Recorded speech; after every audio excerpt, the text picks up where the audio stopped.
Bonjour à tous et merci de suivre La Grande Hache, l'émission d'histoire du média. Ces derniers temps, on a beaucoup abordé des thèmes politiques, des thèmes très contemporains. Je vous propose aujourd'hui de faire une plongée dans le Moyen-Âge. Il y a 3 grands thèmes qui sont un peu iconiques de l'histoire du Moyen-Âge, qui font recette auprès du grand public, on peut les énumérer. Il y a le thème des hérésies, et tout particulièrement celui des cathares, ou supposés cathares, peut-être qu'on en parlera au cours d'une émission. Il y a le thème des croisades, bien sûr, qui fascine. Et puis, il y a le thème des Templiers. L'histoire de l'ordre du Temple, c'est à cette histoire que nous allons consacrer l'émission d'aujourd'hui. Histoire à la fois célèbre, retentissante et mal connue, nimbée de mystères, qui a donné lieu et qui donne toujours lieu à beaucoup de fantaisie, beaucoup de fantasmagorie, réactiver cette histoire à partir du XVIIIe siècle, notamment par la franc-maçonnerie, par des ésotéristes de tout poil, jusqu'à l'ordre du Temple solaire et son histoire tragique. Il y a encore aujourd'hui des Templiers. Il suffit par exemple d'aller sur Internet, sur la toile, pour en trouver beaucoup. Nous avons la chance d'avoir aujourd'hui sur le plateau de La Grande Hache 2 des principaux spécialistes. Je veux parler de Simonetta Cerini. Bonjour Simonetta. Bonjour Julien. Et Alain Demurger, qui nous fait lui aussi l'honneur d'être là. Bonjour Alain. Bonjour. Je vais présenter l'une et l'autre très brièvement. Simonetta travaille depuis de très longues années sur l'histoire de l'ordre du Temple et elle s'est d'abord intéressée à ses origines et à ses spécificités en tant qu'ordre religieux militaire. Elle a d'abord publié le résultat d'une thèse qui s'appelait « La Révolution des Templiers », autour des premières règles de l'ordre. C'est un travail très érudit qui en même temps débouche sur des conclusions importantes du point de vue des problématiques historiques, sur la nature complexe et tout à fait nouvelle de cet ordre. La Révolution des Templiers est ensuite parue en poche, en français, très facilement accessible donc. Et puis tout récemment, Simonetta s'est intéressée à l'autre extrémité de l'histoire du Temple, dont on sait bien que la spécificité est de s'être achevée d'une manière tout à fait tragique et retentissante avec le procès de l'ordre entre 1307 et 1312. Au mois d'octobre dernier est parue une traduction française de ce livre, Le dernier jugement des Templiers, dont on va parler longuement avec elle, qui retrace la chute de l'ordre, les accusations qui ont été portées contre lui par la royauté française, l'attitude de la papauté, le développement des procédures et la suppression au Concile de Vienne en 1312. Alain Demurger, il est à peine besoin de le présenter en France, c'est le grand spécialiste pour ce qui est des publications françaises sérieuses. Je ne parle pas évidemment de la para-historiographie de toute la littérature fantaisiste qui est très abondante. Il a été l'auteur, c'était son premier livre sur la question, je pense, d'un ouvrage qui s'appelait « Vie et mort de l'ordre du Temple », qui a été entièrement refondu en 2005 sous le titre « Les Templiers, une chevalerie chrétienne au Moyen-Âge ». Alain Demurger s'est intéressé aux ordres religieux militaires dans leur ensemble. Il a publié une synthèse sur la question. Il s'est occupé aussi d'un autre grand ordre, dont on va parler un petit peu, l'ordre des Hospitaliers. Et il y a un livre aussi que l'on doit à Alain Demurger sur l'ordre des Hospitaliers. Il s'est intéressé à la figure de Jacques de Molay, le grand maître de l'ordre au moment du procès, qui est brûlé le 11 mars 1314 à la pointe de l'actuelle île de la Cité. Et enfin, son dernier ouvrage s'appelle « La persécution des Templiers ». Et c'est un journal des événements qui se développe entre l'arrestation, le 13 octobre 1307, vendredi 13, et justement ce jour de mars 1314, qui voit le bûcher de certains dignitaires de l'ordre. La persécution des Templiers qui est parue chez Payot assez récemment. On pourrait organiser notre discussion en 3 temps. Parler d'abord de la naissance de l'ordre, de ses spécificités très fortes. On va bientôt célébrer le 8e centenaire de la naissance de cet ordre si singulier, dans lequel des moines, en tout cas des religieux qui ont fait des vœux, manient les armes et peuvent répandre le sang. Le concile de Naplouse en Terre Sainte, en 1120, entérine la naissance de cet ordre. On va revenir tout de suite là-dessus. Une deuxième partie de l'émission qui pourrait être consacrée aux actions de l'ordre, à sa vie en Terre Sainte. Et puis, enfin, bien sûr, on s'intéressera au procès, qui est, semble-t-il, la première grande occurrence de la raison d'État, des magouilles d'État, pourrait-on dire. En tout cas, c'est le procès politique le plus emblématique de l'histoire du Moyen-Âge. Simonetta, est-ce que vous pouvez revenir un petit peu sur ce qui fait la singularité de l'ordre, ce qui le distingue des autres ordres religieux au moment où il naît, et parler un petit peu du contexte aussi de cette émergence?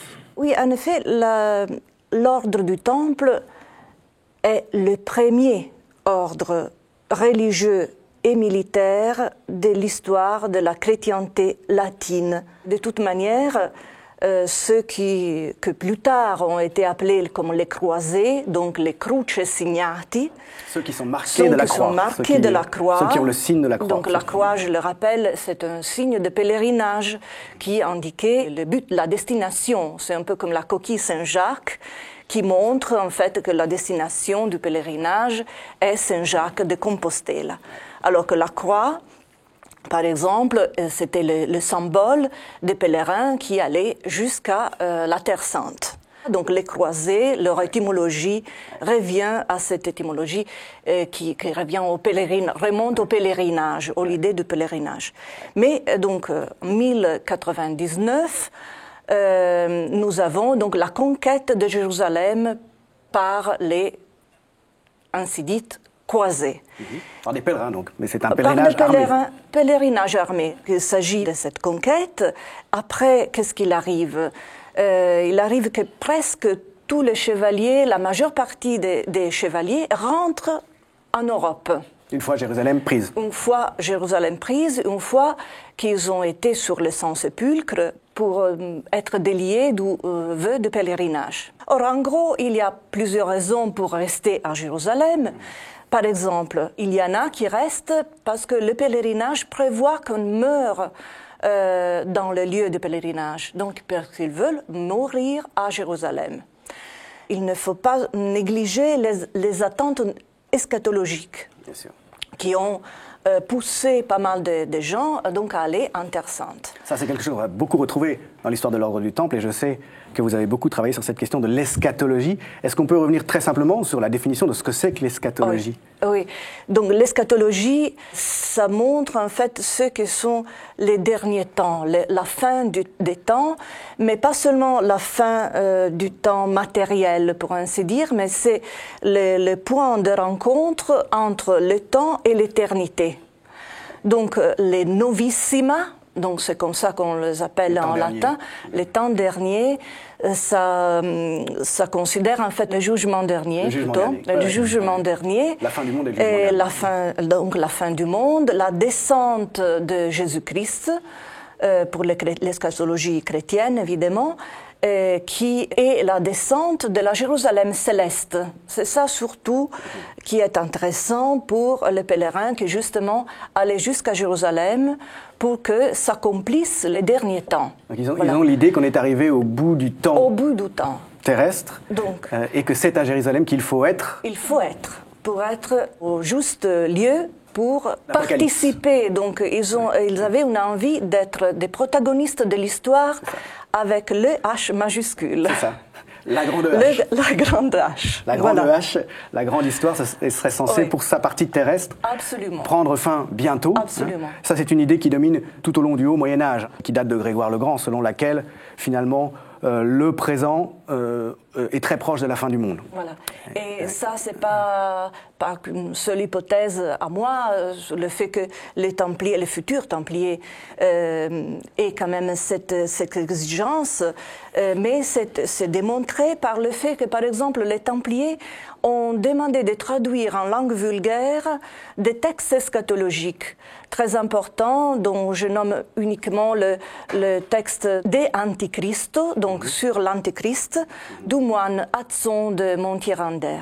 C'est un traité, donc, hein? C'est un traité donc assez compliqué qu'ils ont voulu traduire en langue vulgaire. Et je parle de la fin de la troisième quart du XIIe siècle, ce qui est une chose assez importante en fait pour l'époque, pour ce qui est de la langue vulgaire, ce qui nous amène déjà un élément caractéristique des Templiers qui est leur vocation laïque. Ils veulent travailler et être présents pour les laïcs. Les laïcs, c'est ceux qui ne lisent pas le latin. Qui ne lisent pas le latin. Faire la démarche qui consiste à traduire un traité savant par définition en latin vers la langue vernaculaire, c'est quelque chose qui n'est pas du tout anodin, surtout à une période aussi haute, dans les années 1170-1190. Et ça indique une particularité, un intérêt particulier des Templiers pour cette question de la fin du monde et de la fin des temps. Voilà. Et de la venue de l'Antéchrist, en relation avec l'Apocalypse de Jean, bien sûr. Absolument.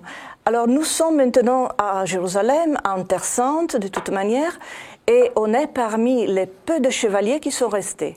Donc il y en a qui sont restés pour mourir, il y en a qui sont restés car ils étaient déjà engagés dans les États d'Orient, dans les États latins d'Orient qui venaient d'être fondés, mais il y en avait aussi pas mal qui étaient encore à Jérusalem car ils n'avaient pas l'argent pour rentrer en Europe, tout simplement. Donc, on ne sait pas à quel type de chevalier appartenaient les futurs Templiers, mais nous savons qu'il y en a eu qui ont demandé en échange des restes des repas d'être affiliés comme frères donnés à deux institutions exclusivement, donc pas chevaleresques, absolument pas, mais exclusivement religieuses de Jérusalem, c'est-à-dire les hospitaliers de Saint-Jean et les chanoines, surtout les chanoines du Saint-Sépulcre. Deux groupes religieux. Qui étaient déjà installés donc à Jérusalem. Qui étaient déjà installés. Eux, ils se chargeaient de protéger les pèlerins et en échange, ils avaient le droit d'accéder au reste des repas. C'est ça, ils avaient le gîte et le couvert en gros. Oui, voilà. Donc c'était une sorte d'aumône. Dans cette situation, nous avons tout quitté, nos biens, nos familles, nos amitiés, et pour venir ici. Mais en fait, maintenant, nous sommes déçus. La fin du monde n'arrive pas encore. La fin du monde n'avait... Faut encore attendre un petit peu. Oui, donc dans cette situation de frustration, ils ont décidé d'aller voir le roi de Jérusalem, Baudouin II, qui les a aidés. D'une part, il les a soustraits à l'obéissance qu'ils devaient au prieur du Saint-Sépulcre, au concile de Naplouse, en janvier 1120. Donc nous sommes très près de la date de naissance des Templiers. Ils ont prononcé leur vœu monastique de chasteté, pauvreté et obéissance auprès du patriarche latin de Jérusalem. Et donc le roi Baudouin II a permis que ces chevaliers puissent s'installer dans son palais, dans une de ses résidences qui était connue par les pèlerins sous le nom de Temple de Salomon. C'est à ces moments, évidemment, qui naissent les Templiers, parce que le nom naît à partir du moment où ils sont là. En fait, ce que les gens ont appelé le temple de Salomon et qui est resté, c'était le palais du roi Salomon. Le temple de Salomon était au centre de l'esplanade des mosquées. C'est la mosquée d'Omar qui est installée sur le site de ce temple de Salomon d'origine. Et à l'époque de la croisade, c'était le temple du Seigneur. Et qui était aussi, qui a été donné à des chanoines latins, à un ordre de chanoines latins. Bon, il y avait un lien assez étroit entre les chanoines du Temple du Seigneur et les Templiers installés au palais du roi Salomon. À preuve, je pense que tu le diras, sur le sceau du temple, c'est la coupole du Temple du Seigneur qui apparaît. Donc il y avait quand même des rapports. Mais les Templiers n'ont jamais été installés dans le temple de Salomon, mais dans le palais du roi Salomon. Et ensuite, ils ont aménagé et ont agrandi des quartiers et construit une église à l'emplacement de la mosquée Al-Aqsa, qui était juste à côté et qui a été templarisée, en quelque sorte. Mais eux-mêmes avaient la conviction, et on avait la conviction qu'ils étaient installés au temple de Salomon. À l'époque, oui. Ça faisait quand même mieux. Hein. Oui, ça faisait mieux. Et puis, ça prenait sens dans la place biblique et mystique du temple, puisque c'est un des éléments qui intervient, le temple, sa destruction, au moment de l'Apocalypse, d'après le livre de Jean. Revenons en 1120 et au concile de Naplouse, donc, qui approuve, qui entérine l'existence d'une fraternité d'hommes qui sont donc des moines, en tout cas ils ont fait des vœux de type monastique, moines ou frères. Vœux de type de type monastique, c'est vrai. Et en même temps, il se voue à une occupation qui ne ressemble pas du tout à ce que sont censés faire des moines d'habitude, puisqu'ils devront combattre. Voilà, c'est ça ce que j'ai appelé leur révolution. En fait, c'est pas moi qui a inventé ces mots de révolution. J'ai simplement traduit les mots qui avaient été utilisés à l'époque, au XIIe siècle, par Saint Bernard de Clairvaux, par exemple, mais même par Pierre de Vénérable. L'abbé de Cluny. L'abbé de Cluny, c'était les mots nouveauté. Donc, tous, ils mettent en valeur cette énorme nouveauté interprétée par les Templiers. La novitas, hein, c'est un La terme novitas, très fort et au c'était Moyen-Âge. pas positif en général, c'était plutôt négatif. En tout cas, c'était quelque chose de bouleversant. Alors, c'est pour ça que j'ai choisi ce mot fort, qui est encore fort, qui est le mot de révolution, pour faire comprendre même aux gens d'aujourd'hui que ce qu'ils ont fait les Templiers, c'était quelque chose d'énorme. Bouleversant du point de vue de la tradition. Oui. Mais alors, qu'est-ce qui rompt avec la tradition, précisément? Oui. D'abord, il y a une image qui sépare la société selon les trois fonctions. Alors, on a ceux qui prient, les oratoresses, on a ceux qui combattent, les bellatoresses, on a ceux qui travaillent, donc les laboratoresses. On voit très bien que les oratoresses, ce sont les clercs, les clergés, et les bellatoresses plus les laboratoresses, ce sont les laïcs. Il y a quand même une hiérarchie, il y a les laïcs puissants et les laïcs pauvres. En même temps, nous avons affaire à l'importance croissante du pape, du rôle du pontife. Évidemment, avant, comme il y avait les patriarches, les autres sièges des patriarcats. Ouais. Merci. C'est l'équivalent des archevêques en Orient, hein, pour le dire simplement. Oui, pour ainsi dire. Il y avait plusieurs chefs dans l'Église. Et donc, celui de Rome, l'évêque de Rome, il avait quand même un rôle important. Ce n'était pas vraiment le seul chef. Alors que maintenant, une fois que l'Église catholique s'est séparée, naît l'Église grégorienne du nom du pape Grégoire VII, et qui, en fait, qu'est-ce qu'il a fait? En soustrayant au peuple de fidèles le petit nombre des clercs, du clergé, automatiquement, il a déclenché l'existence d'une classe énorme de laïcs, dont les femmes, que, d'un coup, ont été hiérarchisées. Donc le manque d'intérêt, de pouvoir aussi par rapport aux laïcs dans l'Église remonte, à mon avis, en grande partie à la réforme grégorienne. C'est pour ça qu'on peut parler de cléricalisme, d'une certaine façon, c'est-à-dire de pouvoir aux clercs qui sont très nettement séparés à partir de ce moment-là des laïcs, relégués dans la passivité et dans une forme d'indignité religieuse, enfin de moindre dignité religieuse. Absolument. En même temps, qu'est-ce qui est arrivé? C'est la cléricalisation des ordres monastiques. Alors, les moines sont des laïcs, en principe. Au départ, dans les premiers siècles, la majorité des moines, en plus l'attitude monastique, est une attitude de laïcs. À ce moment-là, par contre, tous les moines deviennent des clercs. Donc, ils rentrent dans cette catégorie. Il n'y a plus de place pour une vie religieuse autonome. La seule autonomie pour les laïcs est d'être obéissants au clergé. Voilà. C'est ça la révolution. C'est là l'Église que nous connaissons encore aujourd'hui, au fond. Et contre laquelle le pape François se bat, puisque son mot d'ordre, c'est le cléricalisme, voilà l'ennemi. Il reprend le mot d'ordre, paradoxalement, des anticléricaux du XIXe siècle, aujourd'hui, le pape François, et il remet en cause, effectivement, cette logique de cléricalisme qui prévaut dans l'Église depuis la réforme grégorienne. D'ailleurs, s'il a choisi le prénom de François, c'est en souvenir de François d'Assise, qui refusa de se faire ordonner prêtre, qui refusa d'être clerc, finit par accepter d'entrer dans les ordres mineurs parce qu'il y a de très grosses pressions.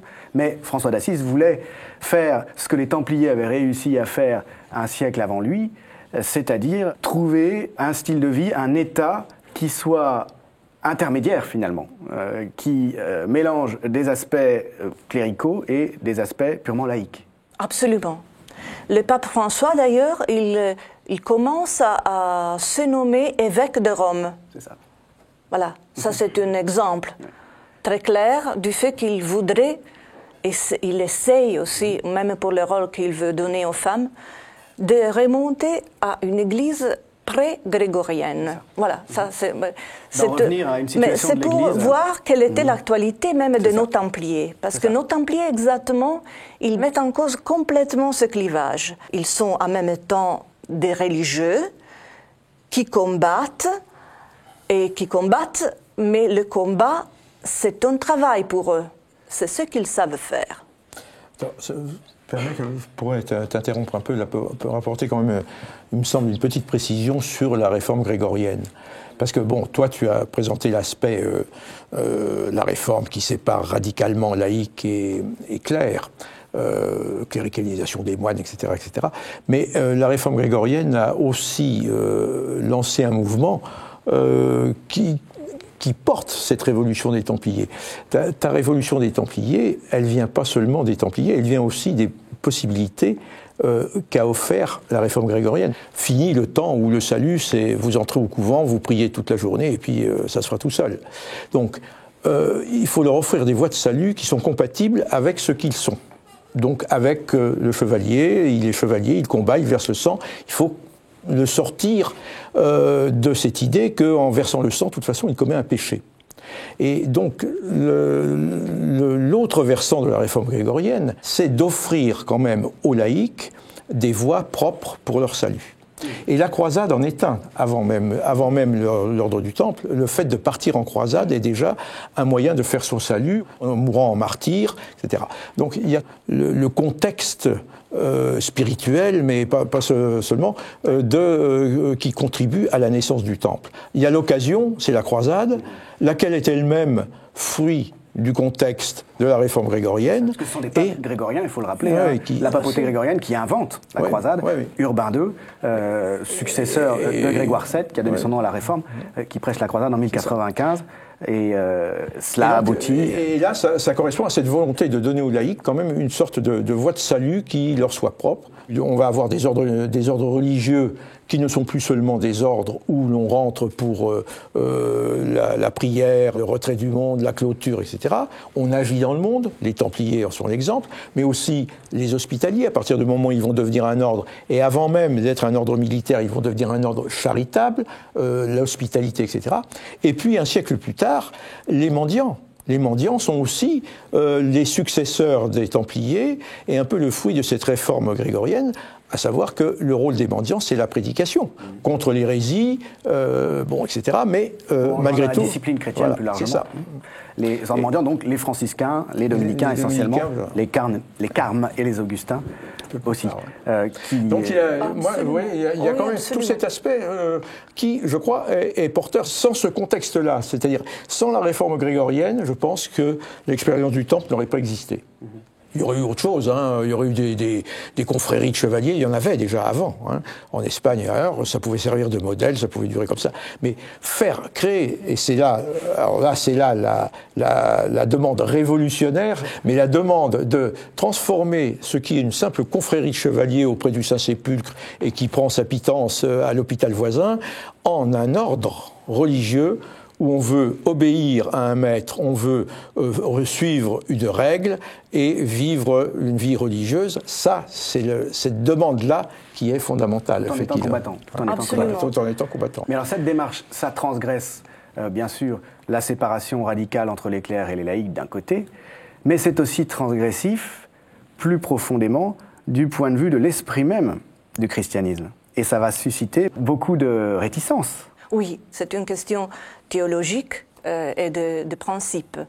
Mais le clergé ne pouvait pas verser le sang, donc ne pouvait pas combattre. Et moins encore les moines, puisque les moines sont censés vivre une vie de perfection. Absolument, absolument. Et ils doivent éviter la souillure de l'argent, la souillure du sexe et la souillure du sang. Absolument.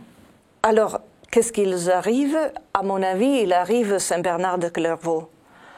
Parce que, soit en même temps, pour des liens de parenté avec son oncle était André de Montbard, et il était très lié au comte de Champagne. C'est ça. Tout ça, c'est des histoires champenoises. Oh oui, absolument. Ce sont des champenois en Terre Sainte, Ça commence avec cette, les champenois. Parce que l'un des premiers maîtres de l'ordre du Temple, donc c'était bien Hugues de Pins avec Godefroy de Saint-Omer. Ils sont les deux, en fait, fondateurs principaux. Mais c'est Saint Bernard qui a, à mon avis, organisé le Concile de Troyes.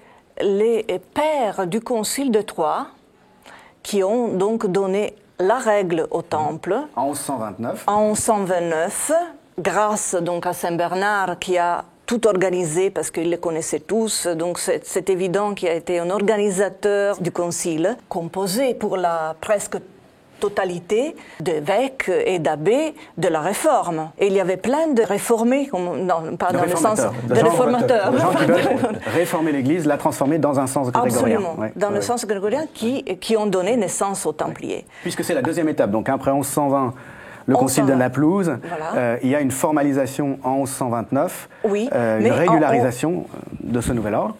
Tout à fait. Mais en 1120, il y a encore un passage important, c'est-à-dire ils sont partis comme avec une fonction de police des routes et ils sont passés en fonction militaire. Donc ils sont entrés dans l'armée du roi de Jérusalem. Là aussi, c'est un passage très important. Au concile de Naplouse Au concile de Naplouse.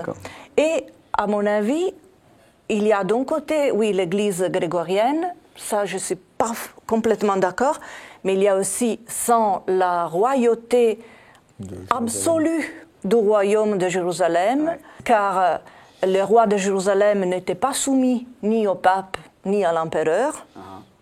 Donc c'est une figure inouïe, un peu dans le panorama, qui a formé de la Terre Sainte de l'époque une sorte de laboratoire politique et religieux très important.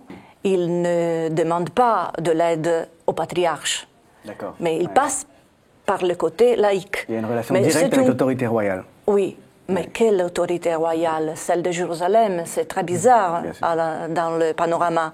On est vraiment à l'extérieur de l'Empire, et en plus il y a les Byzantins quand même, ça existe encore, l'Empire de Byzance comme réalité que pour eux est plus proche, même l'Église orientale est quand même une réalité qu'ils touchent. Mais bon, pour revenir même à nous, oui, il y a la réforme grégorienne, le roi de Jérusalem et Saint Bernard. C'est ça. Il y a à peu près ces trois éléments. Ceci dit, j'aimerais bien qu'on revienne un petit peu quand même sur les réticences qui ont été assez significatives dans les premières décennies d'existence de l'ordre, de la part d'un certain nombre de religieux qui ont contesté, malgré tout ce que vous avez dit, malgré la nécessité qu'il y avait dans l'air du temps de développer une nouvelle forme religieuse combattante, développer l'idée que c'était tout à fait scandaleux que des gens voués à Dieu, qui prononcent des vœux de type monastique, puissent répandre le sang. Il y a eu une opposition. Oui.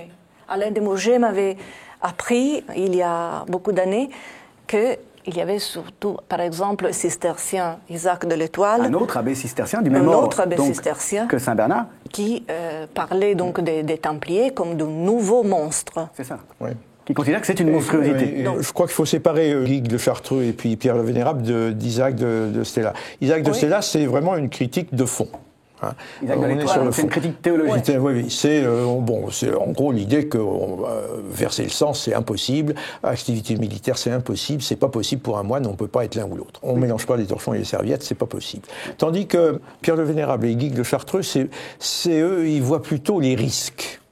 Ils sont pas contre, ils disent ouais, peut-être ça peut faire, mais ils voient les risques. Faites attention à ce que, et alors les risques, c'est les risques on tombe là dans ce qui sera les péchés capitaux de l'aristocratie, du chevalier, l'orgueil, la vaine gloire, tout ce que Saint Bernard va essayer de contrer dans son De Laude, dans son éloge de la nouvelle milice, c'est de dire oui, bien sûr, ils sont menacés par la vaine gloire, comme les chevaliers du siècle, etc. Mais justement, eux, ils ne sont pas comme ça.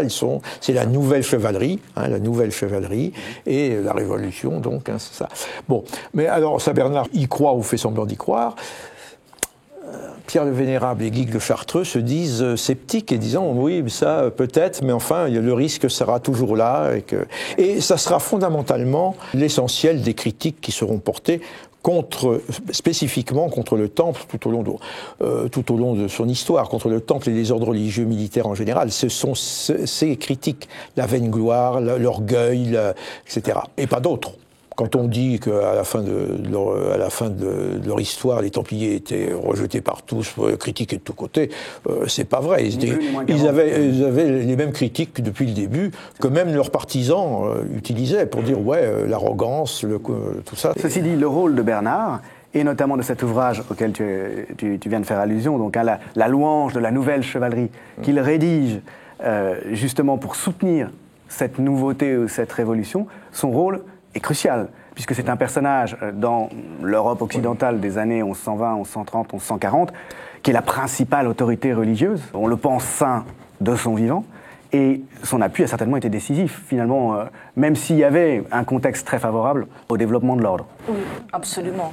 Ça a été très, très, très important, son rôle, même pour les Templiers eux-mêmes. Même à la fin donc, de l'ordre du Temple, il y a pas mal de Templiers qui considèrent comme Saint Bernard à l'origine. Comme leur fondateur. Comme leur fondateur, oui, à ce moment-là. D'accord. Dans les procès, il y a quelques, pas beaucoup, ça fait une vingtaine peut-être, mais une vingtaine de Templiers qui pensent que l'ordre remonte à... C'est Saint Bernard, leur fondateur. Dans les témoignages des frères, au moment du procès, entre 1307 et 1314. Une petite vingtaine d'entre eux disent ça, oui. 19 fondateurs, c'est Bernard. C'est une mémoire importante, évidemment. Donc c'est la conscience identitaire, disons, des Templiers, les fait remonter à Saint-Bernard. Mais, à mon avis, le Guigues de la Grande Chartreuse a eu une attention du type pédagogique par rapport au Temple, dans le sens que il veut être maître pour les Templiers, il veut expliquer comment ils peuvent bien vérifier leur vocation si singulière, si particulière. Et alors là, je voudrais montrer quel est le verso du sceau du temple.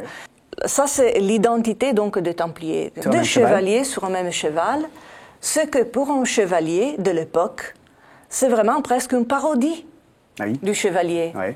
Parce que deux chevaliers sur un seul cheval, c'est vraiment la négation de la chevalerie, la négation de l'idéal chevaleresque. Donc c'est une forme d'humilité, ça manifeste une humilité particulière, c'est ça? Oui, d'humilité et de renoncement au privilège, même de l'image, du prestige. On peut interpréter cette image comme une manifestation d'humilité. Oui. Et non pas du tout comme on l'a fait après, éventuellement, comme une allusion à l'homosexualité, au compagnonnage entre hommes, comme ça a pu être fait après le procès. Il y a des Templiers qui se sont baladés sur des mules. Il ne faut pas oublier que la mule est aussi un... Donc... Bon, sur un cheval, je ne crois pas qu'on ait jamais vu deux Templiers sur un cheval comme ça. Sur une mule, pourquoi pas? Dans l'Évangile, quand même, Jésus-Christ ne monte jamais à cheval, mais il monte sur un âne. Ouais. On dit un âne. Et donc, c'est cette mimésis qu'ils veulent sequela Christi, suivre le Christ. La sequela Christi, c'est le fait d'imiter l'imitation. Voilà, l'imitation donc du Christ qu'ils veulent absolument effectuer et va leur montrer une image du Christ quand même qui ne monte pas à cheval, mais qui monte un âne. Cette marque de distinction pour la chevalerie, qu'est la possession d'un cheval, finalement, se trouve détournée dans le sens de l'humilité par ce sceau où l'on voit deux Templiers partager un cheval. On peut interpréter comme ça.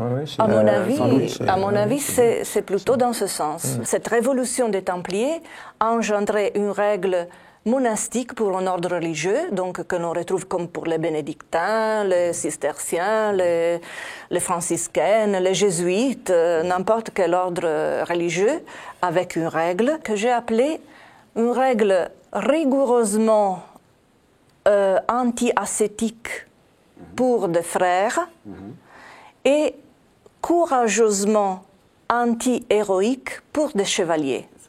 Alors, anti-ascétique, d'abord? Anti-ascétique parce que c'est pas normal dans une règle pour des religieux le fait que les Templiers, par exemple, justement, on évoquait la question de manger à deux dans une même assiette.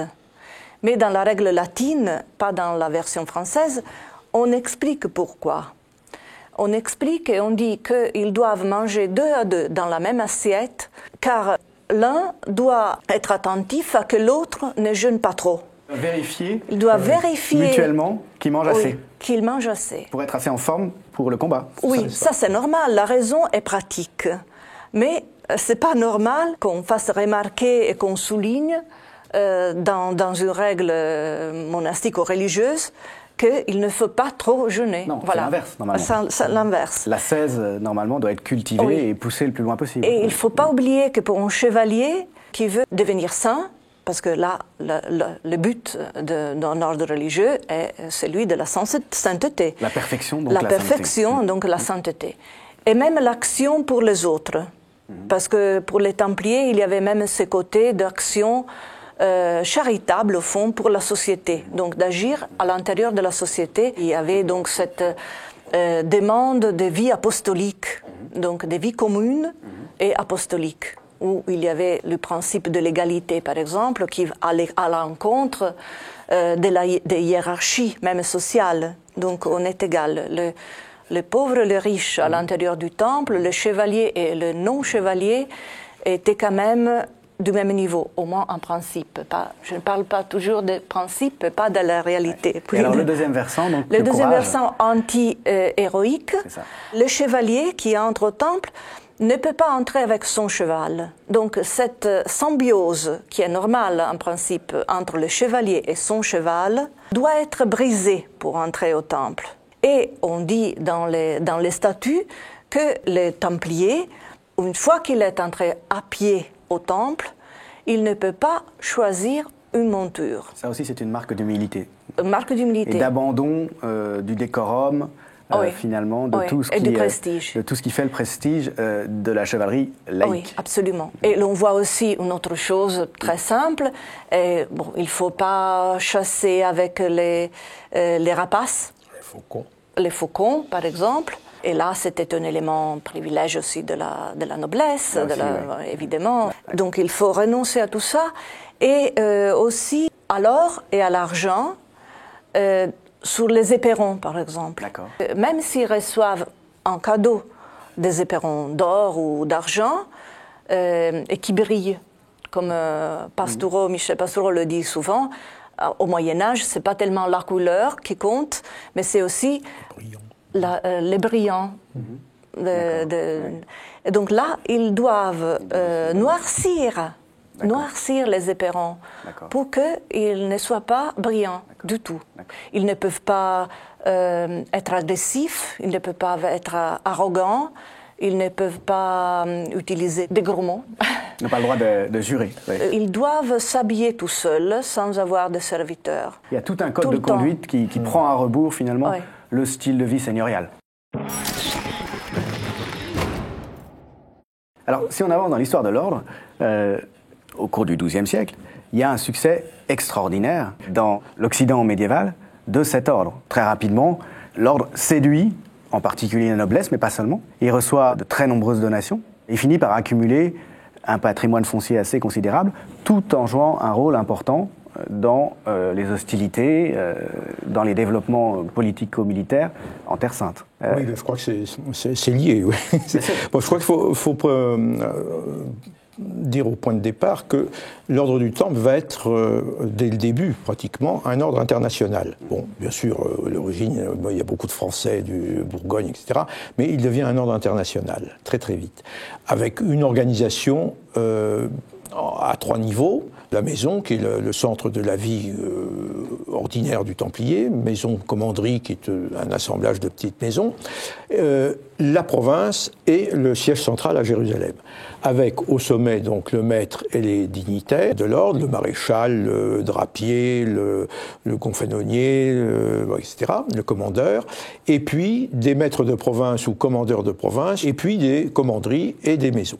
Bon, donc il y a cette organisation, elle est pyramidale et elle est internationale. Donc il y a une province d'Italie, il y a plusieurs provinces en Italie, il y a une province de France qui est le nord de la France, il y a une province de Provence, bon, etc. Et puis, cette organisation du Temple, si vous voulez, l'autorité descend du sommet vers le bas, Mais ce qui remonte du bas vers le sommet, c'est les moyens d'action. Le sommet est en Orient, il est à Jérusalem, puis ensuite à Acre, quand Jérusalem sera perdue. Le sommet est en Orient. La mission de l'ordre, la mission militaire, la mission combattante de l'ordre se situe en Orient, accessoirement aussi en Espagne, mais l'Espagne a un statut mixte, c'est une zone de combat, mais c'est en même temps une province de l'arrière.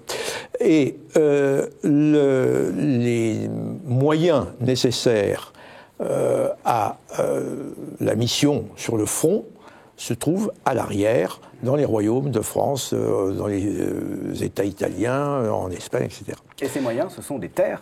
Alors, ces moyens, quels sont-ils? C'est d'abord, effectivement, d'abord des terres. Et ça sera toujours, jusqu'au bout, des terres et des domaines fonciers. Par des donations. Au départ, il y a un flot de donations et qui va durer plus longtemps que pour beaucoup d'autres ordres, parce que à chaque fois qu'un ordre nouveau arrive, ça déclenche l'enthousiasme, ça dure un peu, puis après ça se tasse. Mais là, pour les Templiers et pour les autres ordres religieux militaires, parce qu'il faudra peut-être en dire deux mots aussi, que le Temple a été un modèle de ce point de vue, le mouvement des donations a été quand même relativement long. On a encore des donations dans la deuxième moitié du XIIIe siècle et pas négligeables. Mais à côté de ça, le Temple a organisé ses domaines, il recevait, ça venait un peu partout, il a fallu rationaliser tout ça, organiser tout cela. C'était des donations par testament, le plus souvent? Alors, par testament, ou bien des donations au moment d'un départ en pèlerinage, au moment d'un départ en Terre Sainte en croisade, le croisé qui partait en Terre Sainte, ou à son retour, faisait des donations. Et puis, ensuite, pour rationaliser tout ça, on a procédé par échange ou par achat. Et le Temple a aussi beaucoup acheté. Il a dépensé beaucoup d'argent pour acheter des domaines fonciers. Quand on dit, ça fait partie de la mythologie, personne ne compte pour savoir ce que ça représente exactement, mais le Temple était très riche. Voilà. Une fois que vous avez dit tout ça, vous avez le Temple qui étend ses filets sur tout le monde, avec ses richesses, etc. Bon, et ça fait peur à tout le monde. En fait, c'est vrai qu'il était riche. Je ne dirais pas très riche, il était riche. Mais cette richesse, elle a été investie essentiellement dans la terre. Et de la terre de laquelle le Temple tirait des ressources. Alors, ces ressources vivrières, etc., évidemment, elles n'étaient pas toutes transportées en Orient, elles étaient vendues sur place, dans les marchés, dans les foires, etc. Une partie de l'argent ainsi récupéré était utilisée en Orient. C'est ce qui caractérise les ordres religieux militaires, pas seulement le Temple donc, c'est qu'ils doivent, sur leurs revenus, sur leurs ressources, prélever une partie de ces ressources pour les donner à leurs frères qui sont en Orient, qui eux vont les dépenser. Bon. Donc il y a ce lien continuel, il y a cette hiérarchie et ce lien continuel entre le front et l'arrière. Les hommes, on recrute en Occident, dans les commanderies d'Occident. On est ensuite envoyé, et c'est le cas par exemple pour tous ceux qui sont chevaliers, qui sont nobles au départ et qui entrent dans le Temple, ils ne font pas de vieux os dans les commanderies d'Occident, ils partent presque tout de suite. Et puis des moyens matériels, des armes, des chevaux. Alors, il y a des endroits spécifiques pour se procurer des chevaux. L'Espagne en particulier est un endroit où on recrute beaucoup, on achète beaucoup de chevaux. Et on les transfère, on les fait traverser.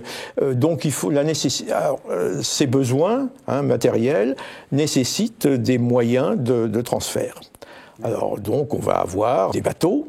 Les Templiers vont avoir quelques bateaux. N'exagérons pas la flotte templière, pas plus que la flotte hospitalière à ce moment-là, mais ils ont effectivement des bateaux, puis surtout ils utilisent les bateaux des marchands, en même temps qu'ils accueillent des marchands sur leurs bateaux. Donc des moyens matériels et de l'argent. C'est-à-dire qu'on transportait sur des bateaux des coffres-forts, on appelait ça des huches, qui permettaient de transporter de l'argent liquide, celui du Temple comme celui des croisés. Le bateau du Temple transportait aussi les huches des croisés qui avaient accumulé un peu d'argent pour le dépenser en Terre Sainte, là où ils arrivaient. Donc toute cette logistique qui est mise en place à ce moment-là, à partir des maisons du Temple d'Occident et du centre à Jérusalem, toute cette logistique, elle est créée dans le but de remplir, d'accomplir les missions dont sont chargés les Templiers, dont ils se sont chargés dès l'origine de l'ordre, dès 1120, à savoir une mission militaire, pas seulement une mission de police de carrefour de la route, mais une mission militaire. Alors il y a une dimension d'histoire religieuse, on l'a vu avec cette nouvelle règle, ce nouveau style de vie. Il y a une dimension d'histoire économique, donc on vient de le voir avec la gestion des patrimoines. Et puis il y a toute l'histoire militaire du Temple en Terre Sainte, à laquelle on peut en venir maintenant. Une histoire qui, comme celle générale de la présence chrétienne latine en Terre Sainte, est celle de défaites successives, d'un lent recul, mais inexorable, avec la chute de Jérusalem en 1187, puis la chute du dernier point de présence, Saint-Jean d'Acre, donc qui tombe en 1291. En 1291. Comment est-ce qu'on peut caractériser un peu l'ensemble de cette histoire militaire du Temple? Quel a été le rôle des armées du Temple dans toute cette histoire? On voit avec le film, par exemple, de Ridley Scott, Kingdom of Heaven, il y a une très mauvaise image des Templiers, qui seraient des diviseurs, qui joueraient leurs intérêts contre l'intérêt général des chrétiens. Est-ce que c'est un mythe, ça aussi? Oui, ça c'est largement un mythe, mais enfin c'est compréhensible qu'un cinéaste qui fait une œuvre de fiction reprenne ce schéma. Qu'est-ce qu'il a fait, Ridley Scott, dans ce film? Il a transformé l'abominable Renaud de Châtillon, celui qu'on rend responsable de la chute de Jérusalem par ses outrances et sa démesure, il en a fait le maître du Temple. Ouais. C'était pas vrai, il n'était pas maître du Temple. Mais il faut dire que le maître du Temple de l'époque, Gérard de Ritefort, était tout à fait comparable, a agi à peu près de la même façon, un peu moindre peut-être, que Renaud de Châtillon. Donc c'est une erreur historique flagrante, mais enfin c'est pas scandaleux. Ce qui est qui dévie complètement par rapport à la réalité historique, c'est que c'est schématique d'opposer le mauvais temple aux bons hospitaliers et le bon roi de Jérusalem, le roi lépreux, et puis le très mauvais Renaud de Châtillon, et puis entre les deux, le guide Lusignan qui fait pas le figure. Donc, mais c'est vrai que de toute façon, dans l'état où était le royaume de Jérusalem à ce moment-là, ce genre de conflit interne était la monnaie courante. Pour en revenir au problème militaire proprement dit, bon, je crois qu'il faut, pour aller vite là-dessus, rappeler quand même que les États latins, royaume de Jérusalem, comté de Tripoli et principauté d'Antioche, qui sont tombés, Édesse qui est tombé très vite, ont eu une période d'essor maximum jusqu'en 1160. Là, ils ont été dynamiques, dans une phase de dynamisme, de peuplement, de développement. Il y a quand même une immigration qui vient des chevaliers qui restent et qui s'installent. Bon, cette période-là, jusqu'à vers 1160, ça marche. Ils subissent des défaites, mais elles ne sont jamais rédhibitoires. Ils ont, disons, une stratégie qui leur permet de tenir face à un monde musulman complètement divisé.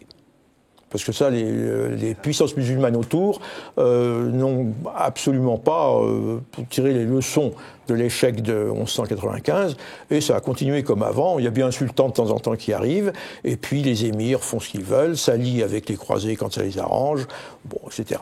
Donc ça dure jusqu'à 1160. Et le monde musulman cherche un peu un sens politique, disons, dans le monde musulman, que ce soit d'abord le plus grand d'entre eux, je pense, c'est Nour al-Din, qui a été l'unificateur de la Syrie et qui est mort en 1176. À mon avis, plus important, plus politique que Saladin, son successeur et rival aussi à la fin. Vous voyez, même là, en 1176, Saladin était en train de se préparer à faire la peau de Nour al-Din. Bon, alors, évidemment, on pouvait quand même, dans les interstices de ces conflits, se glisser. Mais disons qu'à partir du moment où le monde musulman a rassemblé les moyens de pouvoir tenir sur le champ de bataille, sur le front de la guerre, et pas de tenir plus de 3 mois, mettons, eh bien là, les Latins ont commencé à être en difficulté. Parce que jusque-là, la force des Latins a été justement la permanence de l'action militaire. Ils ont la continuité et la permanence de l'action militaire, et cela grâce, d'une part, au système féodal occidental transféré en Orient, mais adapté. Vous savez, les services militaires du vassal qui vient à l'appel de son seigneur pour 40 jours, et qui en Angleterre arrivait avec son jambon et devait repartir quand il avait fini de manger son jambon. Il avait ça comme service. Ça n'existe pas. Le service militaire du vassal par rapport au seigneur est rigoureusement organisé selon un système de fiefs, de haubert, etc. Et ça dure 4 mois de l'année de service actif, de combat, 4 mois de garnison, et puis 4 mois chez soi, etc. Donc l'armée féodale... Les féodaux qui ont des terres...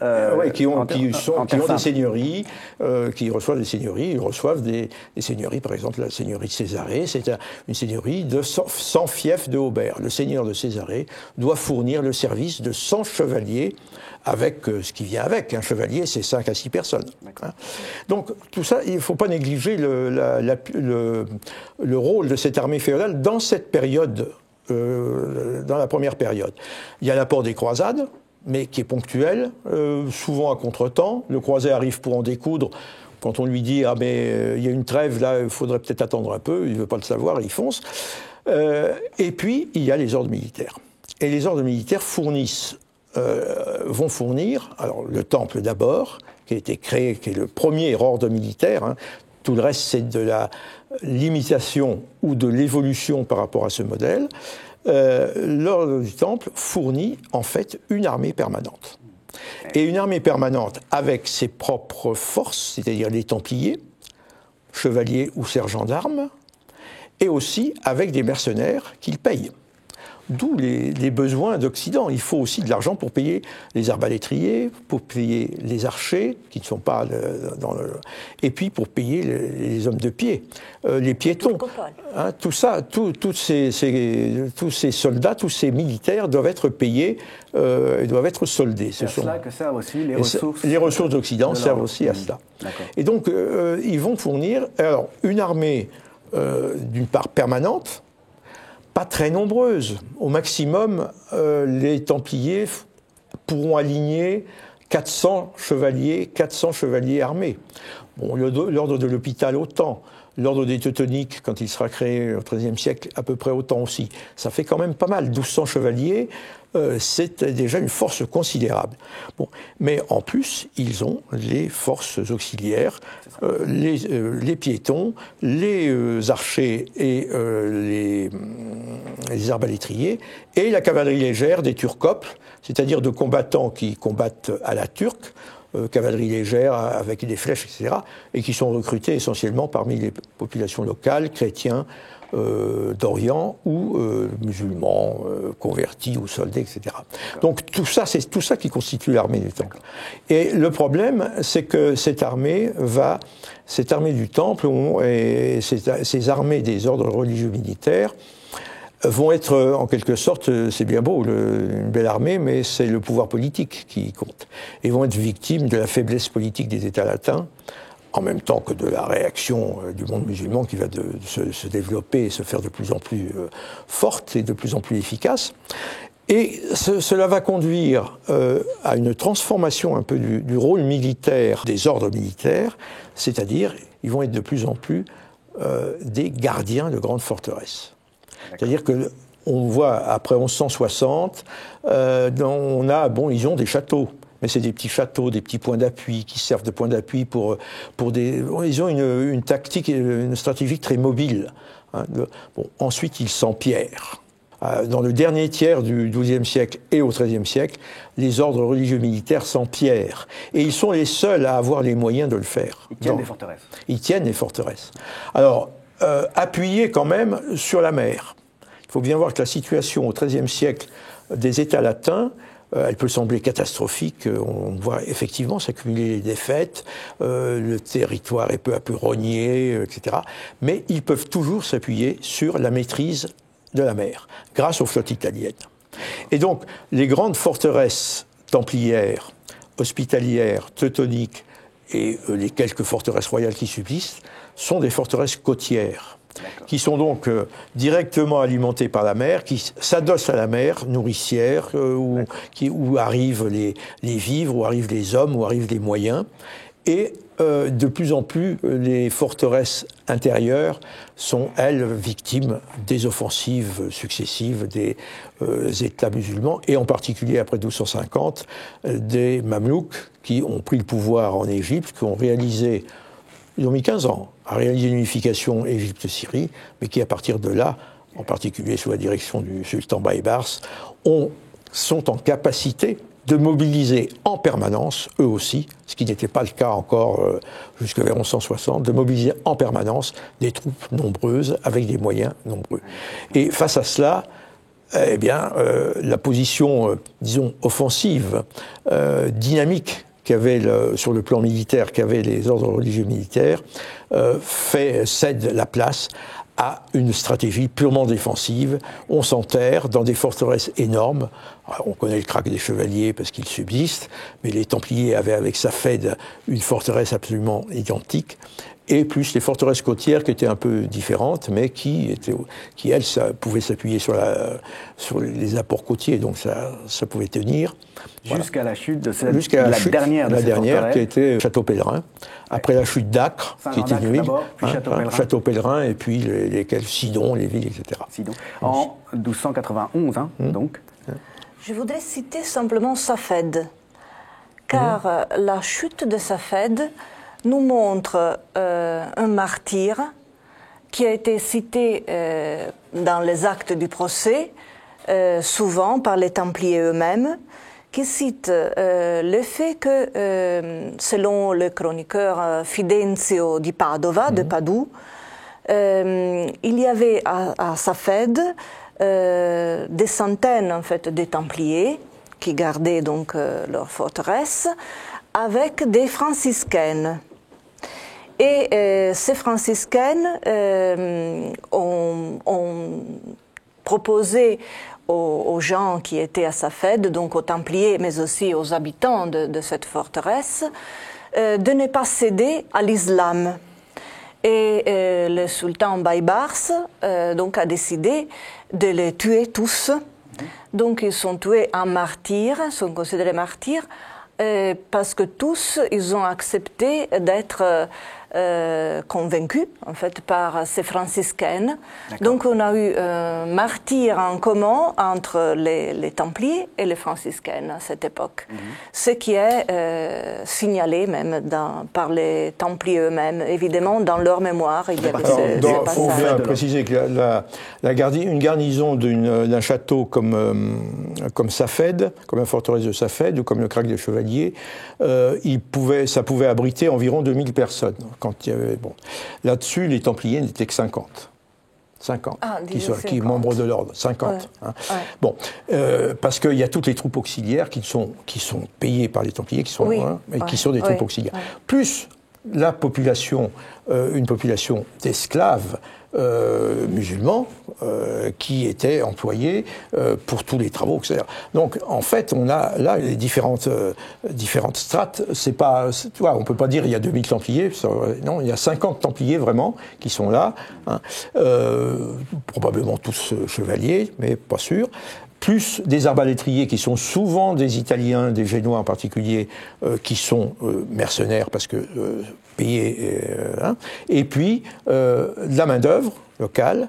Même les franciscains étaient des Génois. Oui, en fait, et plus et puis effectivement des religieux, parce que Safed ensuite, quand ça a été soumis à l'offensive, on s'est rassemblé dans Safed. C'était aussi un lieu de protection. D'accord. Ouais.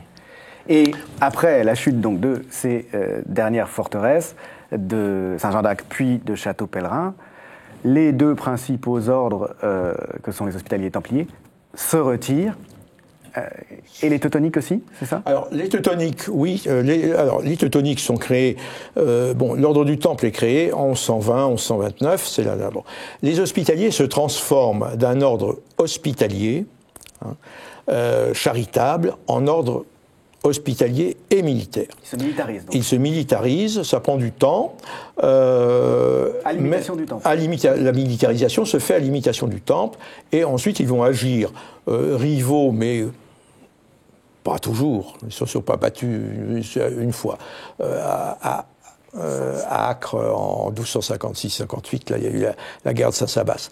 Mais sinon, ils ont quand même su mettre un peu le couvercle sur leur rivalité et agir ensemble. Surtout à la fin, après 1260, il n'y a pas trop de... Et puis il y a les Teutoniques, qui sont au départ aussi un hôpital, mais des pèlerins allemands qui étaient venus avec la troisième croisade. Donc il y avait des pèlerins allemands et ils ont fondé un hôpital et puis un ordre à Acre, dans Acre reconquise. Et c'est à l'origine de l'ordre des Teutoniques, qui ensuite très vite a reporté une grande partie de ses activités en Europe sur la Prusse, mais qui est restée en Orient. La branche teutonique d'Orient est restée jusqu'au bout. En 1291, simplement hospitaliers et templiers se sont repliés sur Chypre, sur l'île de Chypre, qu'ils ont conservée, mais les teutoniques, eux, se sont d'abord installés quelques mois à Venise avant de s'installer définitivement en Prusse et dans l'Est européen. Mais jusqu'au bout, les teutoniques ont été en Orient. Et aussi, ils sont comparables à l'hôpital, pour cela, c'est un ordre qui est à la fois hospitalier et militaire. Ce que ne sont pas les Templiers.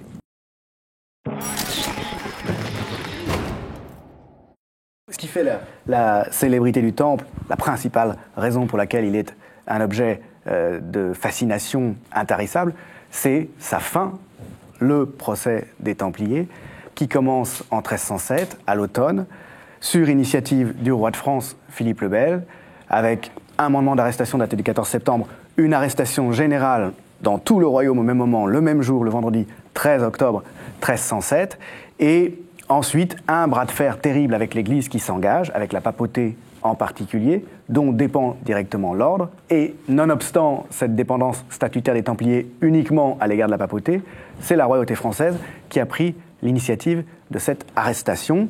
Vont s'en suivre plusieurs années de démêlés, donc jusqu'à 1312, date à laquelle le Concile de Vienne dissout l'ordre, sans le condamner.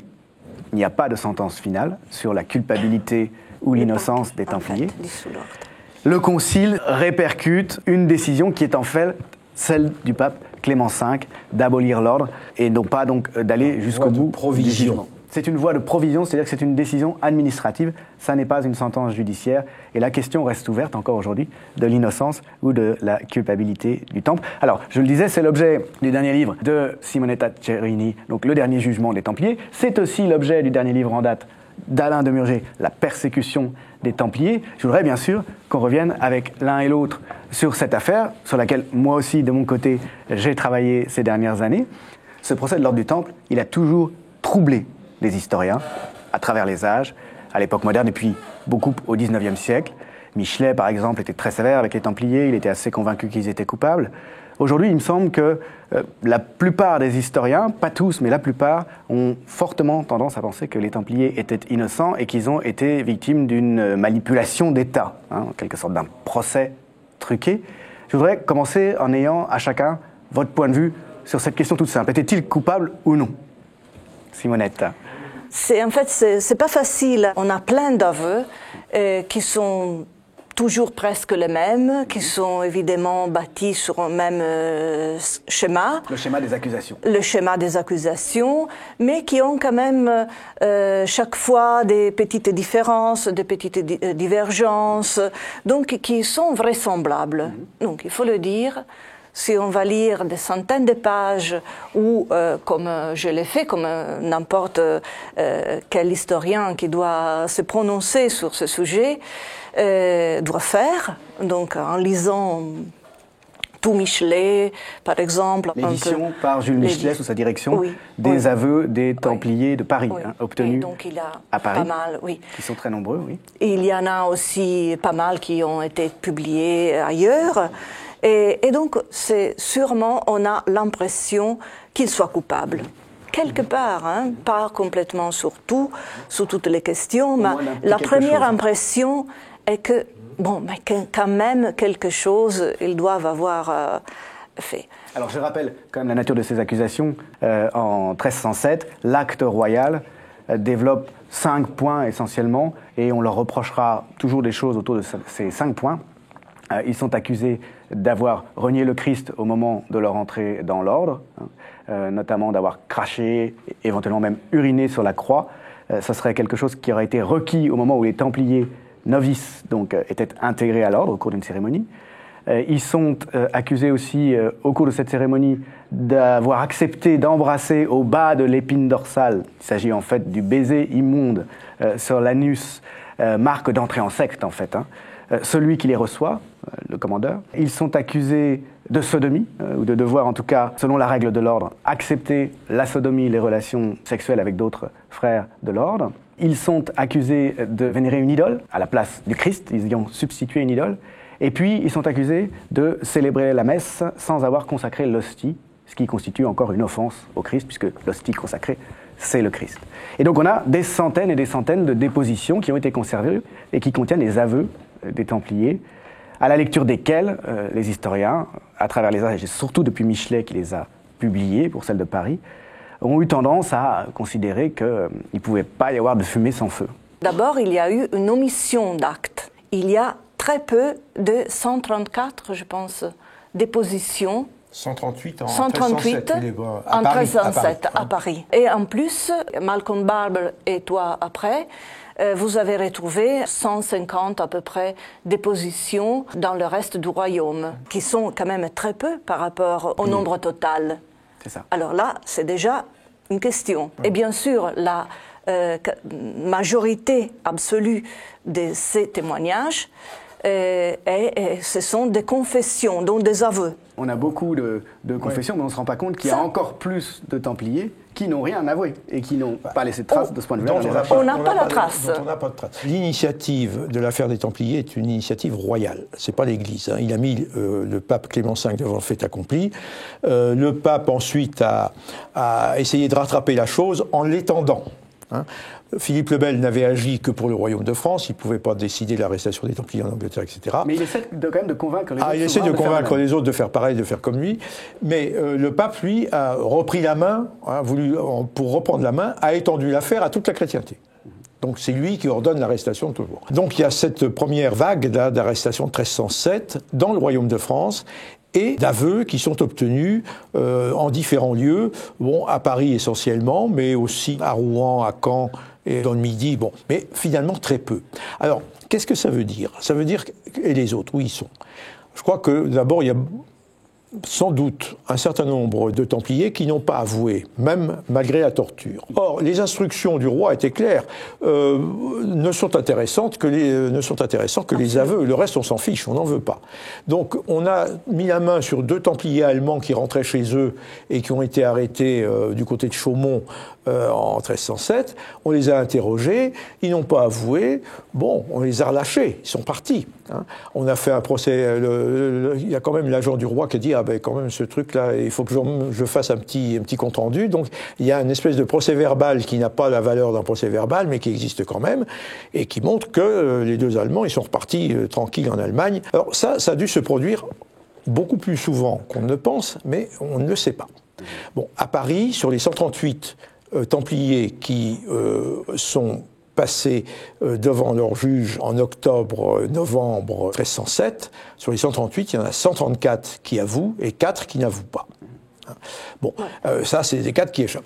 On sait que, par ailleurs, par une autre source, qu'il y a davantage de Templiers qui étaient présents à Paris à ce moment-là, et qu'une partie de ces Templiers n'a pas été interrogée. C'est-à-dire qu'on raisonne sur 138 Templiers interrogés à Paris en octobre-novembre 1307. En fait, il y avait, à mon avis, je n'ai pas le chiffre exact, mais il y avait au minimum 230 Templiers qui sont passés, qui étaient à Paris à ce moment-là.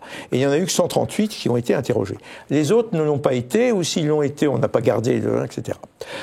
On a ensuite la dispersion des Templiers emprisonnés à Paris dans le premier mois de 1308, parce qu'on trouve qu'il y en a trop, on les disperse dans 30 lieux de captivité dans la région parisienne, et là, on s'aperçoit qu'il y a les 138 en question, bien sûr, mais il y a aussi d'autres Templiers qui n'ont pas été interrogés à ce moment-là.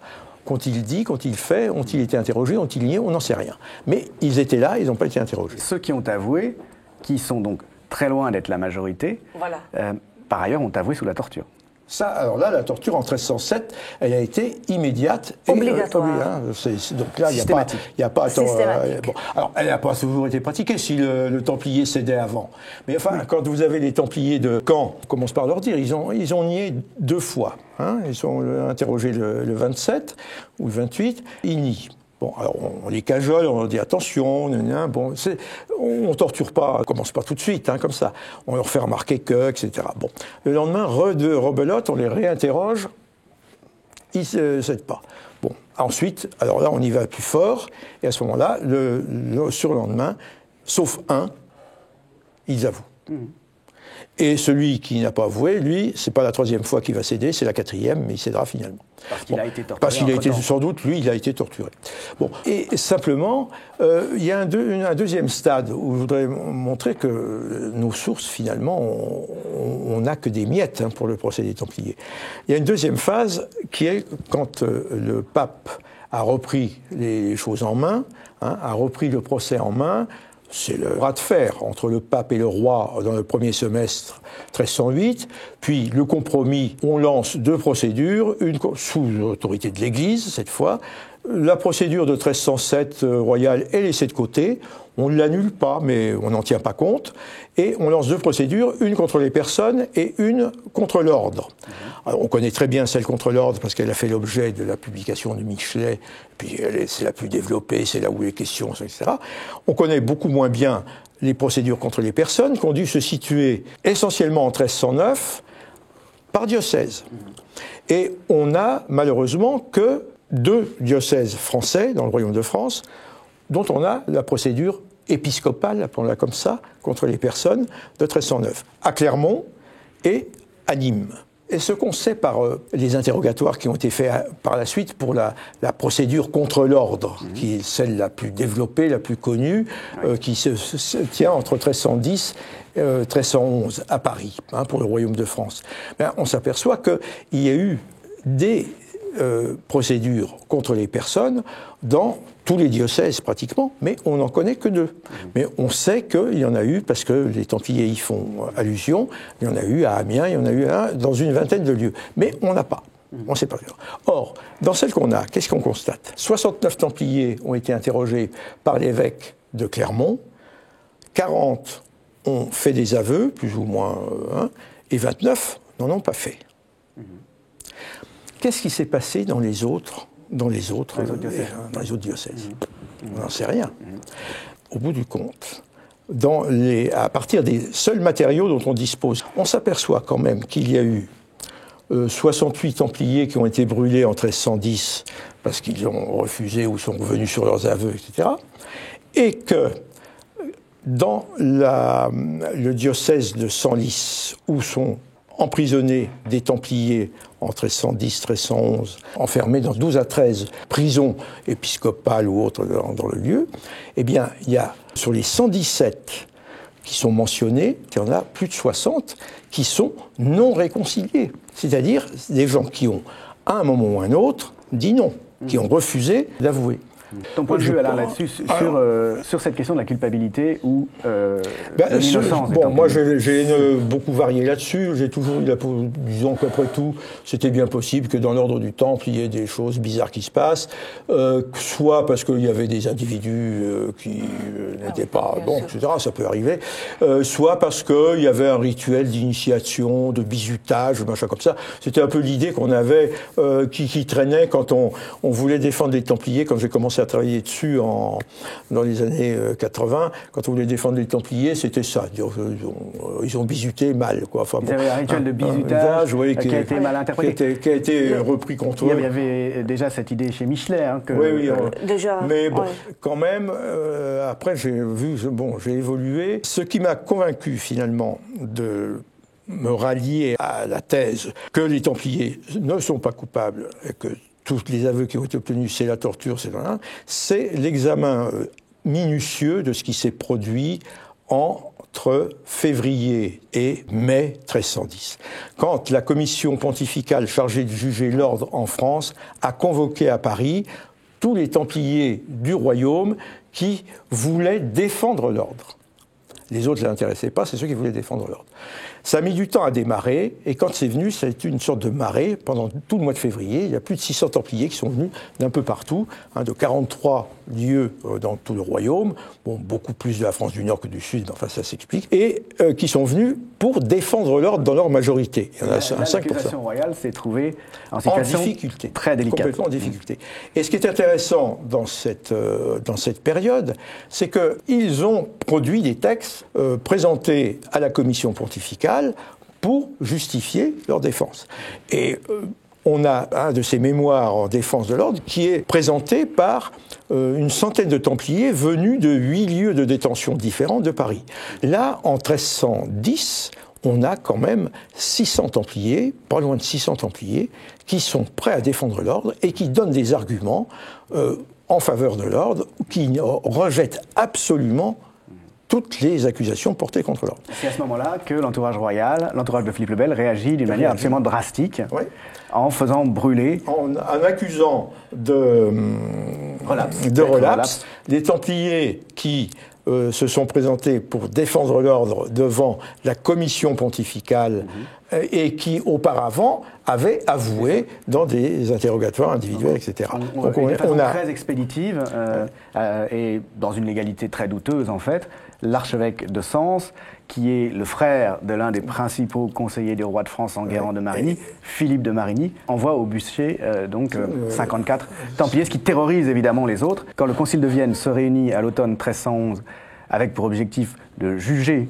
les Templiers, de prononcer une sentence à la lecture du résultat des procédures qui ont été menées dans toute l'Europe contre l'ordre, les pères qui sont réunis, les religieux qui sont assemblés en concile, considèrent que le temple doit être défendu, qu'il ne peut pas être condamné directement. Et le pape Clément V préfère décider de la suppression administrative de l'ordre plutôt que de procéder à un examen des preuves et de donner la parole à la défense nécessairement. Il n'y a donc pas eu de conclusion quant à la culpabilité ou l'innocence. Alors si on admet qu'ils étaient innocents, en tout cas que rien ne permet dans les sources de supposer qu'ils étaient coupables, je voudrais qu'on termine à propos des motivations, bien sûr, de ce procès. Pourquoi cette affaire? Pourquoi ces accusations terribles? Pourquoi est-ce que la vie de cet ordre si particulier s'est terminée de cette manière si particulière? Simonette, tu as peut-être quelques mots d'abord. J'étais convaincue en fait de la non-culpabilité des Templiers. D'une part, donc pour cet effet d'illusion optique que Alain de Mourget nous a très bien montré. Et d'autre part aussi, grâce à tes réflexions sur les motivations, justement. Parce que tout est parti du roi de France. Et donc, c'était essentiel, à mon avis, de bien comprendre pourquoi le roi de France décide d'entamer une procédure tellement énorme, tellement inouïe, le fait qu'un roi puisse agir avec une telle force contre un entier ordre religieux de l'Église catholique, qui ne dépend pas du roi, d'ailleurs. La raison, la motivation courante, qu'encore on lit partout, est celle de l'avidité du roi, de la volonté de s'emparer des richesses du temple. Alors, par contre, ta vision des choses a changé le tout, a changé la perspective en général. C'est-à-dire la motivation que tu donnes au roi de France, ça permet vraiment de voir tous les procès sous une autre lumière. Lorsque j'ai travaillé de mon côté, j'ai essayé d'être attentif tout particulièrement à ce qui pouvait avoir suscité cette arrestation de la part de la royauté. C'est-à-dire que j'ai délaissé, disons, l'examen des aveux et je me suis intéressé à la démarche de ceux qui ont provoqué le procès. Voilà. Et c'est là qu'effectivement, on voit qu'il y a des motivations et qu'on peut comprendre les causes si on se tourne de ce côté-là, puisque l'enjeu, c'est de donner au roi, finalement, la dimension d'un défenseur de la foi face à une menace très urgente, souterraine, qu'il découvre et dont il sauve l'ensemble de la chrétienté, ce qui le pose lui-même en pape, en quelque sorte, dans son royaume. Il me semble qu'on peut envisager les choses comme ça, et que ça explique assez bien ce qui, jusque-là, restait quand même très problématique, très difficile à comprendre. Alors, il y a quand même une logique de fond qui est l'opposition entre des administrations royales en pleine croissance, qui sont nouvelles, face à l'universalité du pouvoir ecclésiastique, qui se traduisait notamment par le pouvoir exercé par le pape sur un ordre dont les possessions se trouvaient dans l'Europe entière. Et un ordre militaire. Comme tu dis, c'est encore indigeste, force, le temple à l'intérieur du royaume. Donc il y a aussi ça, c'est une question pratique, mais absolument réelle, motivation réelle. Est-ce que ce type d'organisation internationale est encore tolérable dans un contexte où émergent des États souverains, qu'on peut dire désormais souverains, au sens où les monarchies n'admettent plus d'intervention d'un pouvoir extérieur à l'intérieur de leurs frontières. L'ordre de l'hôpital en 1307, il conquiert Rhodes. Ouais. Il va établir une sorte de pouvoir souverain sur Rhodes. Alors, on a affaire à un ordre religieux militaire, international, couvrant la chrétienté latine entière, ayant des biens dans tous les États européens, qui possède en propre, en toute souveraineté, l'île de Rhodes, donc qui est un ordre là souverain et qui continue à tirer des ressources de tous les domaines qu'il a en Occident. Ça entre complètement en opposition avec le développement des monarchies nationales. Ouais. Et lui n'a pas été attaqué. Mais oui. Lui n'a pas été attaqué. Oui, mais on revient en fait aux motivations eschatologiques. C'est ça. Peut-être qu'on peut terminer par là d'ailleurs. Oui, peut-être qu'on peut terminer par là. Il y a, me semble-t-il, dans l'organisation même de ton livre, Simonette, tu as sur le dernier jugement des Templiers, cette idée qu'il y a une dimension eschatologique, un rapport avec les mythes autour de l'Apocalypse dans le procès du Temple, dans ce calvaire qui est subi par les Templiers, que tu compares dans le livre au calvaire du Christ lui-même. Est-ce qu'on peut revenir un petit peu là-dessus ? Oui. Puisque tu nous disais tout à l'heure qu'aux origines même de l'ordre, il y avait une fascination de la part de ses membres pour l'Apocalypse, pour la fin du monde. La démarche eschatologique se passe du clergé, dans le sens que ça met directement en relation les laïcs avec le divin, avec Dieu. C'est une démarche personnelle et communautaire en même temps. Eux, ils se trouvent d'ailleurs à être placés dans le temple de Salomon. Donc il y a même derrière eux l'écriture sainte, donc il y a la Bible, donc l'histoire de la Bible. Le roi David, le roi Salomon. À mon avis, j'ai suivi en fait ta démarche. Donc tu vois donc cette volonté même du roi de France d'assumer jusqu'au fond le fait de la royauté sacrée, au fond. La royauté sacerdotale, finalement. La royauté sacerdotale. La royauté d'Ancien Testament. Donc de se situer dans cette lignée du roi Salomon, le roi David, des rois de l'Ancien Testament. Et du coup, les Templiers ont été un peu un obstacle, même dans ce désir du roi. J'ai fait l'exemple de l'épine miraculeuse. Donc les Templiers, parmi leurs reliques, ils avaient aussi une épine qui fleurissait le vendredi saint. Donc le vendredi, c'est le jour pour les chrétiens où le Christ est mort. Donc ce jour-là même, le sacrifice du Christ. Le sacrifice du Christ, il y avait cette épine qui fleurissait. Et qui conservait à Jérusalem ? Et qui était conservée, à Jérusalem, mais qui après était conservée à Acre et ensuite à Chypre. Et donc on a plusieurs témoins que même quand les biens du temple, parce que là on l'a pas dit, mais selon la volonté du pape, la majeure partie des biens du temple, dont les reliques, sont passés des Templiers aux Hospitaliers. Une fois l'ordre supprimé. Ouais. À Chypre, les Hospitaliers gardaient cette relique encore, qui fleurissait encore même après la suppression de l'ordre. Donc, le vendredi saint, il continuait à fleurir miraculeusement.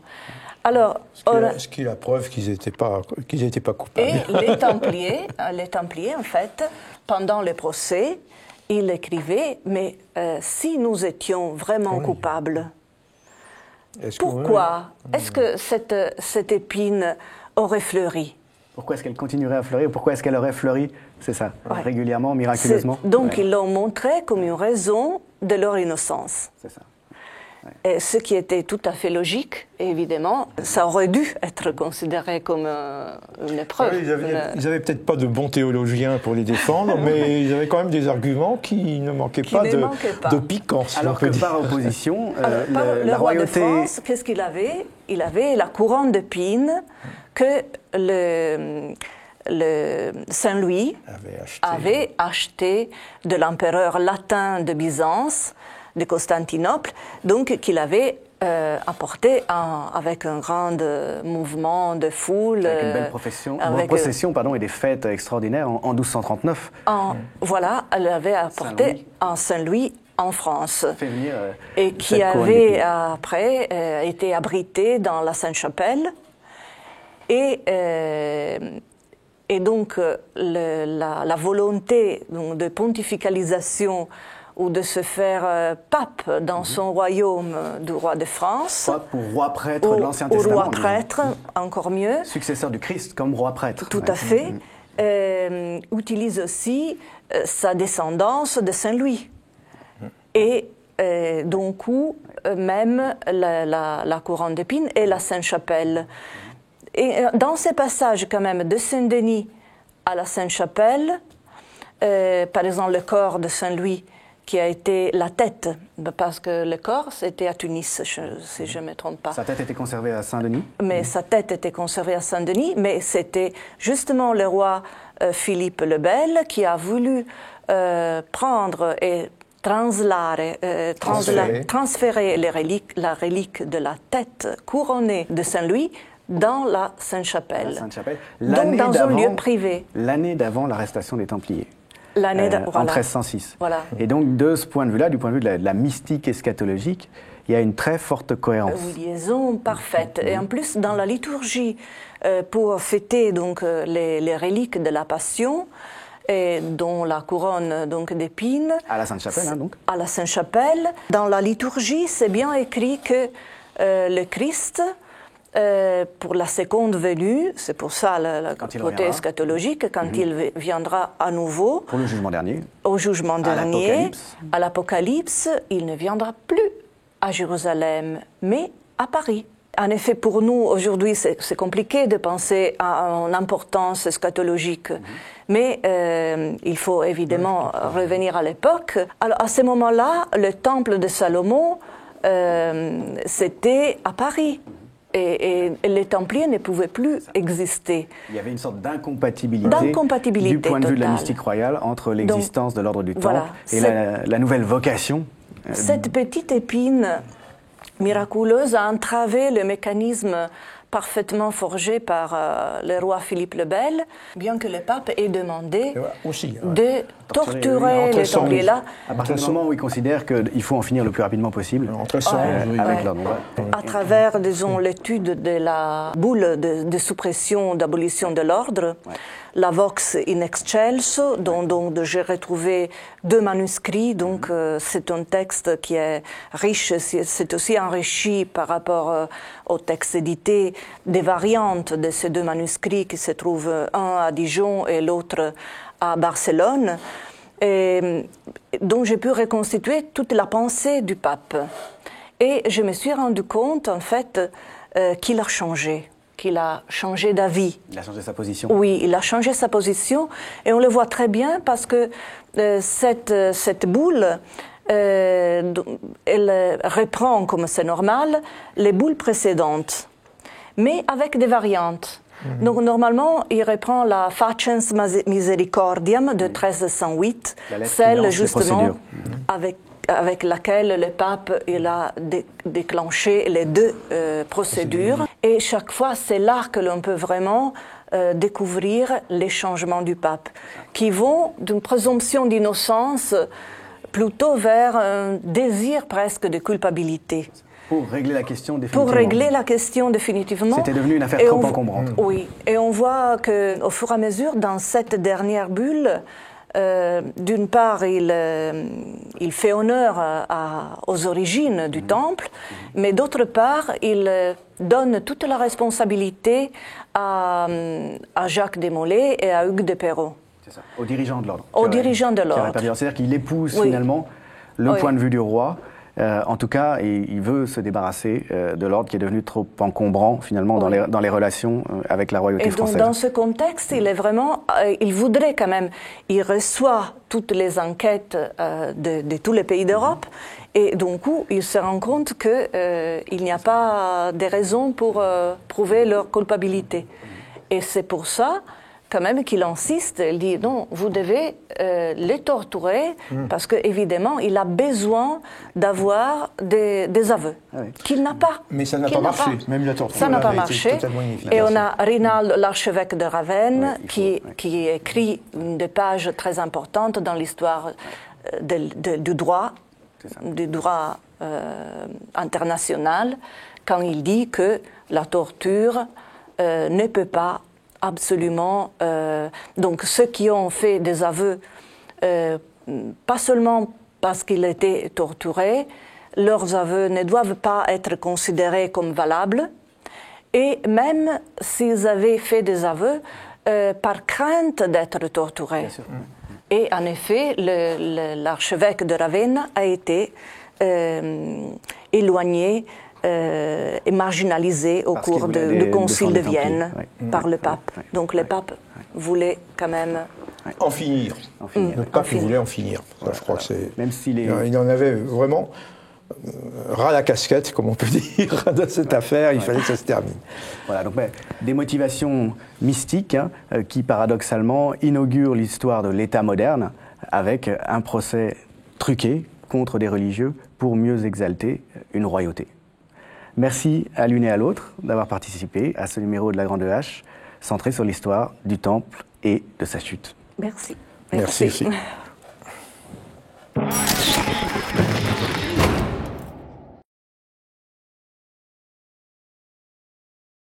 Merci d'avoir regardé ce programme. Pensez à mettre des pouces bleus, à commenter et à nous soutenir en cliquant juste là.